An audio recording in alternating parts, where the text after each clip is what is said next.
Hello, class. Today in this mini lesson, I'm going to be talking about what happens when you have two pieces of evidence, primary and secondary. You have a thesis, but how you put it all together to form a body paragraph. So what we're going to be working with today is a sample thesis statement that we did use in class recently that I've adjusted a bit. The sample thesis statement is here. It says, in the novel Adventures of Huckleberry Finn, Mark Twain shows the theme that morality is a character trait that must be developed over time through the progression of Huck's conscience in relation to the topics of racism and deception. So I'm going to just alter this last part a bit so that it says, after being exposed to racism and deception. I feel like that's a little bit more specific. So now I have my two pieces of evidence.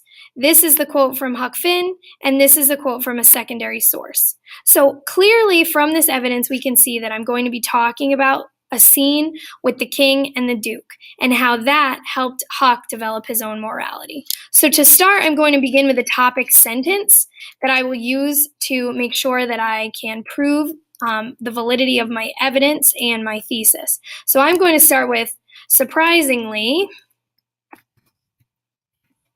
Huck's experiences helping two frauds named the King and the Duke did much to shape his moral code due to the fact that Huck vehemently disliked these two men, these two rapscallions. Make it more interesting, even though he felt compelled to help them. I want to point out that I decided to talk about how he felt compelled to help them because of my secondary evidence. The secondary evidence says, but when the king and the duke claim to be the uncles of Mary Jane and her sisters and try to control their wealth, Huck takes issue with their deceit. Huck helps the men because he feels he has to, but he also feels guilty and thinks of a way for Mary Jane to retain what is rightfully hers. So this part here, helps the men because he has to, is shown in that one part. He felt compelled to help them. Also, of course, I'm proving part of my thesis, which is that his experiences with deception, so this is where we get this idea of frauds, helps to impact Huck's moral code. From there, I need to start setting up my evidence. But I first need to give some background on the king and the duke. So I'm going to say these con men make their living deceiving and taking advantage of innocent people, which is what they did to Mary Jane Wilkes and her sisters when they posed as the girls' uncles in order to inherit Mr. Peter Wilkes's estate. So this gives a little bit of background on what they did, and also I use that word deceiving to liken it to the concept of deception. So now I'm introducing my first quote using an anchor statement. My anchor statement is going to start with, after seeing the king and the duke pull off such a disreputable con, Huck thinks, and then here's where I'm going to put my quote.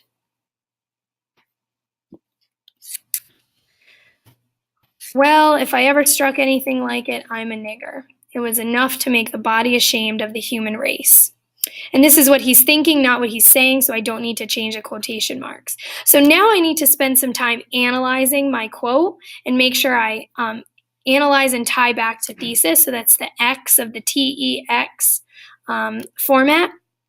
So I'm going to say, Huck has never seen such inhumane treatment of grieving orphans before, and he feels the lowest form of shame by likening himself to an African American by calling himself a nigger. Thus, he is able to acknowledge that the behavior of the king and the duke is reprehensible, and thus he is beginning to develop his moral code.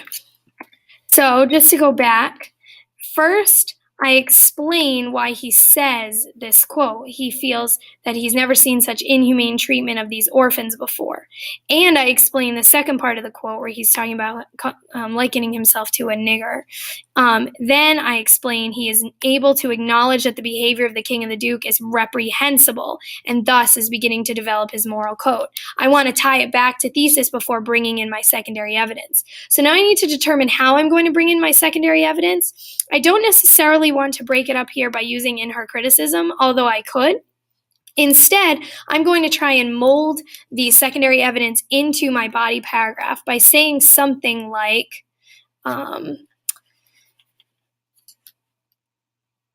it is due to the king and the duke. Now I'm going to just tie it in. And I'll explain why I'm doing this in a minute. Trying to control the Wilkes girls'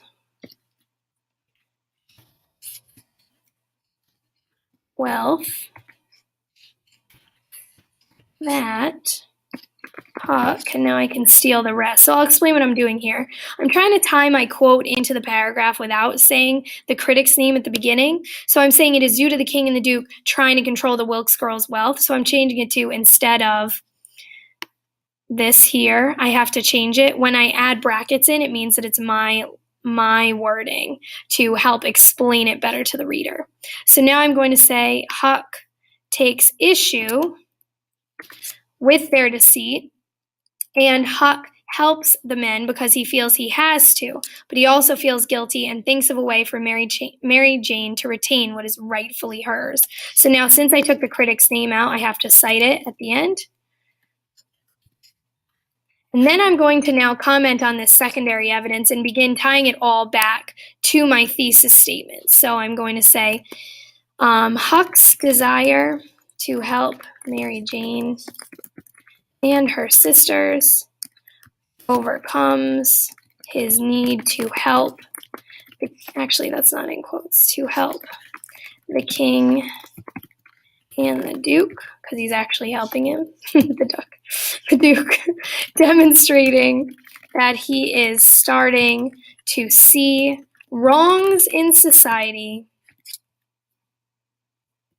and trying to right them. His conscience will not permit him to acknowledge what is happening with this deception. So here I'm using the word deception again, and not help the girls, demonstrating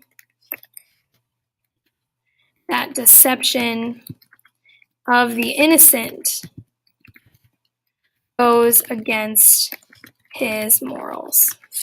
So I did use this word demonstrating quite a lot at the end here, so I might change that up when I go back to edit, since this is just my rough draft. So looking back, I just want to talk about some of the key features you're seeing here. First, in my topic sentence, there's a few things that are important to note. First of all, I mentioned what I'm going to be talking about, the fact that the king and the duke did much to shape his moral code. So that's my main point here. Then I mentioned this idea of feeling compelled to help them because I know that my secondary evidence is going to talk about it later. Next, I start introducing my evidence in this background information here before my quote. And then finally, I give my evidence. I tie it back to my thesis by saying something like, he is beginning to develop his moral code after the analysis. Finally, I throw in my secondary evidence and I analyze it, saying that he's demonstrating his wrongs of society, is not knowledge of wrongs of society. So let me know if you have questions. Good luck.